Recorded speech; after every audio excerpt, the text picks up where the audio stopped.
Welcome to day 10 of our 30-day yoga challenge. Today's session focuses on standing movements to enhance flexibility, strength, proprioception, and balance.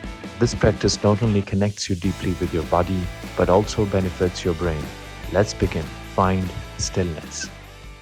Alright, so you get started by being right in the center of the mat. You want to start with your feet parallel to each other. Once you're there, you want to become aware of exactly those points of contact between your feet and the mat. And consciously press your toes down into the floor just to be a little bit more aware of the sensations that you have in your feet. You want to spread your toes open and wide, stretch them open and wide, and then press them down onto the mat again. Now lift your heels up off the mat, settle your heels down, lift them up back again, settle them down, go up and down, go up and down, up and down. So going up is easy, but when you go down, you want to go down with complete control and you want to go down slowly. And if you're having trouble balancing, find a point that you're looking at. It could be any small dot in front of your eyes. Better if it's slightly higher than your eye level. Going up and down, up and down, up and down, up and down, up, down, up, down. Now you don't need to put the heels down onto the mat. You can continue to keep your heels up in the air and just simply bounce. And you will notice that this kind of creates a bit of a burning sensation in your calf muscles, which is exactly the idea. You want to warm up the legs and you want to feel that bit of the calf muscles and the legs working. Now imagine that you cannot bend your knees and you want to keep your legs completely straight, and this is done to create certain movements in your hip girdle, in the area around the lower back. So all you have to do is to lift the whole leg up without bending the knee, plant it down and lift the others. Right and left, right and left. Looks very easy, but you would do, as you do this movement, you would understand what are the muscles that are required to carry on this movement. Keep the toes flexed in, keep lifting your legs up and down, up and down, up and down, up and down. Now, the next movement is where you have to simply balance on your heels. Now balancing on your heels is very tricky because heels cannot give you that kind of shifting of the body weight sensation like the toes can. So toes have these kind of proprioceptors which would tell you, your brain, the cerebellum, that where the body weight needs to go. But it's a beautiful exercise not just for the sake of your balance, but it's a great exercise for your brain as well. So all you have to do is to pull your toes in and start standing on your heels. Now you would soon realize that standing on your heels is not exactly as easy, so you would want to tap. So tap your heels up and down and still apply the same rule where you cannot bend your knees. So you want to go back and forth, up and down, and always remind yourself to keep your knees completely straight, all the muscles engaged. And bounce, keep going sideways. Bigger steps to begin with. You could totally come off the mat, circumnavigate your mat, and make sure that your legs would remain completely straight again, toes pointed in. And by this moment, you would already know that this is not an easy task and it requires a lot of strength out of the muscles. It requires a lot of coordination. Also, it's stimulating in terms of balance as well. So keep going and come back to the same point where you started from. Keep tapping, and if you have been doing it without bending your knees, you would soon realize that these are the exact muscles next to the shin bones that are letting you do this movement, and this is exactly where you would feel the muscles getting tired and warmed and a bit of a burning sensation because of the accumulation of lactic acid. Now, moving on to the next one, which is Tadasana. So you plant your feet parallel to each other, back again.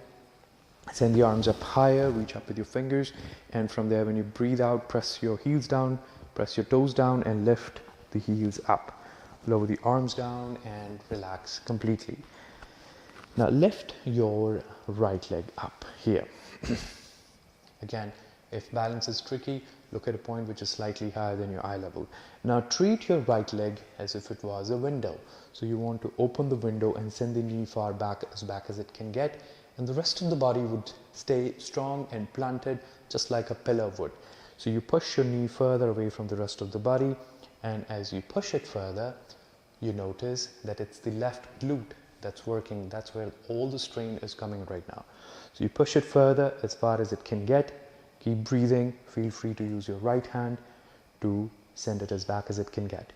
In order to find better balance, feel free to bring your left arm at your shoulder level. Then when you breathe out, you're going to bring the same leg in front and let the left hand go over the right knee. Now comes your right arm at your shoulder level, and you're going to twist. And when you breathe out, you put your foot down and relax. It is always a good idea to take a little bit of a break between the right and the left, especially when you're doing the balancing poses, so that the part of the body can recover. Once you have your breath back, you're going to do the exact same thing on the left hand side. Keep your foot hanging loose and relaxed. Avoid keeping it stiff. Keep the body relaxed as well. And remember how we open the leg like a window would. So you push the knee far back and away, keep sending it back and away from the rest of the body. Chest and your tummy would continue to face right in front.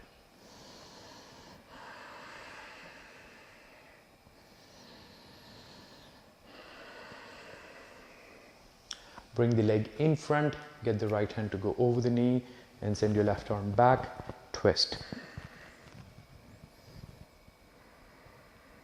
Release the breath, put the foot down back onto the mat again, and relax entirely.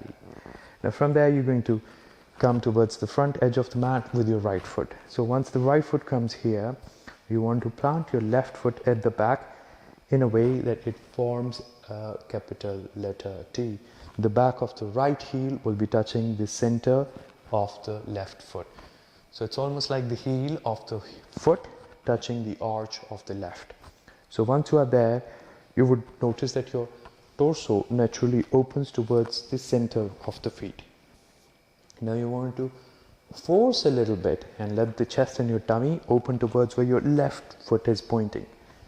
And it's not easy. It requires some sort of strength, and you will notice that strength in terms of twisting comes from your glutes, especially the left one.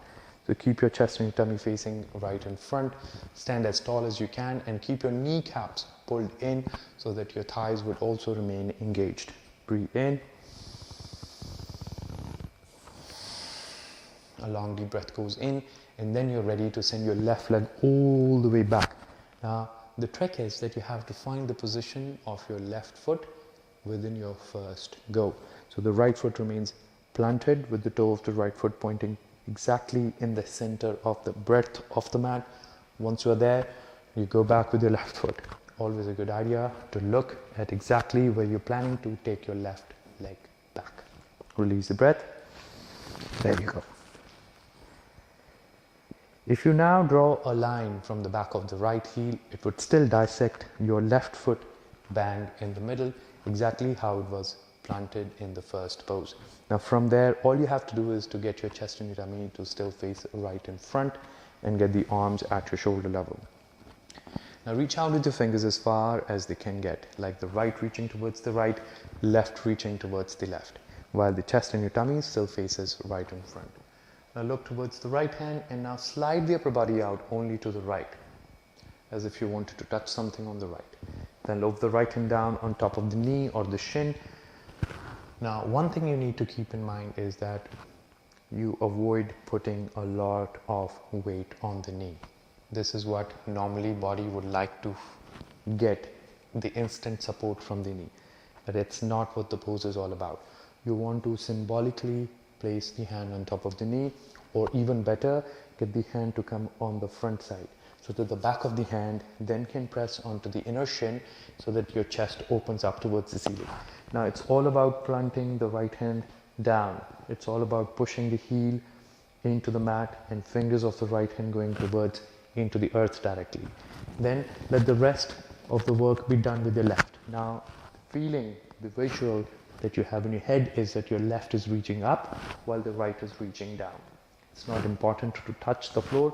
All you have to do is just press against this so that your chest and your tummy could still face in front. Then when you breathe out, you're going to push into the floor and you're going to bring yourself up and back. And not just bring yourself up by bringing your legs together. Remember how we get into the position where your right foot was planted? Now it's again your left foot that has to go in front and meet the right foot. And like I said, this pose is it is a little less forgiving. So you have to make sure that you get it right all the time, every time you do it. So now you have to just simply bring your left foot into the same position where we started from. So coming back to the T, and still have your chest and your tummy face in front. Now we're going to do the exact same thing onto the other side. So have your left foot, the big toe of the left foot point towards the center of the breadth of the mat, while the right stays planted at the back. Very little space to operate. Like I said, the body would naturally want to open towards the center of the feet. Now here. Now you would want this to be opening towards the right. Chest going up, glutes would get engaged into it, quads would get engaged into it, and that's exactly how this pose is supposed to be feeling when you get started with this. So get the chest up, continue to breathe in and out, arms hanging loose and supple, standing tall so that you can gather a long breath in. Let's do that together.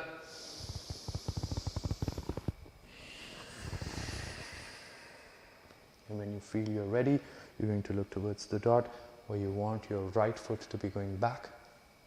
And the thing here is, if you want to challenge yourself with your right foot, once it goes back, once it finds the spot, that's exactly where it stays. So with practice, you would notice how your foot kind of marks a spot on the mat, and it cannot go any further beyond than that. It cannot be too close, it cannot be too far, because that would entirely change the dynamics of the entire Trikona Asana. So once you feel you're ready, you go back with the right foot. There you go. And have your chest and tummy still facing right in front. You're going to bring the arms at your shoulder level and open the chest. Now you want to become aware of the entire periphery of your body, like how far the extreme ends of your body are right now, like how far are the fingertips of the right hand from the left hand, and how far the right heel is away from the left heel, or even the distance between the toes.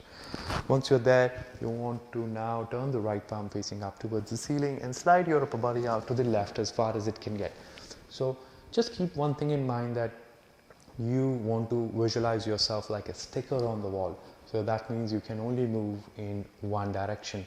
So avoid going forward. So imagine you are being next to a wall, you're really next to it, and you want to continue to do the pose by being in touch with the wall. So imagine if the wall was at the back and I was leaning against it. I do not want to go forward, because that would change the entire dynamics of the entire pose. Now here, slide the upper body out.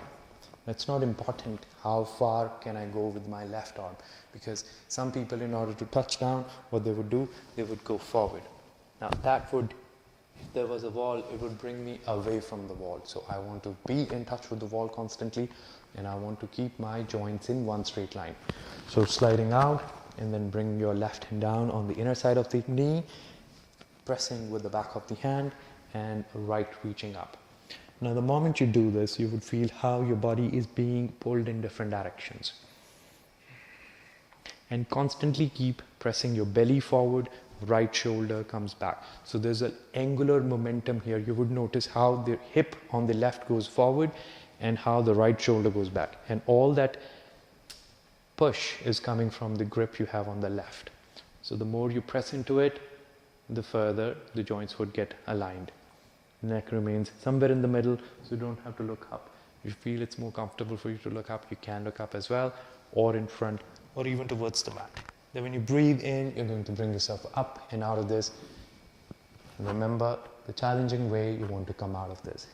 So when you breathe in, once you've gathered your breath back, kind of bounce a little bit, get acquainted to the pose, positioning of the feet, and then you come forward with your right foot, and you want to land on the exact spot where your foot left it from. So let's see how that works.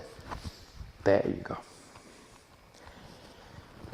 Again, open your chest towards where your right foot is pointing, and you relax your arms, your entire body. Now you can come back to the center of the mat. So this is a standing sequence. It looks very easy, very simple, but if you have done this along, you will notice what kind of challenges it would bring.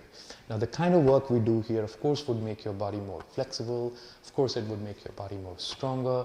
It will make you connect with your own body better, and especially the movements, especially in terms of proprioception, how you plant your feet from one direction to the other. But also, it works immensely well on your brain because it requires that sense of balance. And balance, with each year we age, the sense of balance goes down. So this is something you're not doing only for the body, but you're also doing it for your brain. So this was day 10 of our 30-day yoga challenge. And if you've come this far, very well done. You are only going to learn more and more from this point onwards. I'll see you tomorrow for day 11. Thank you.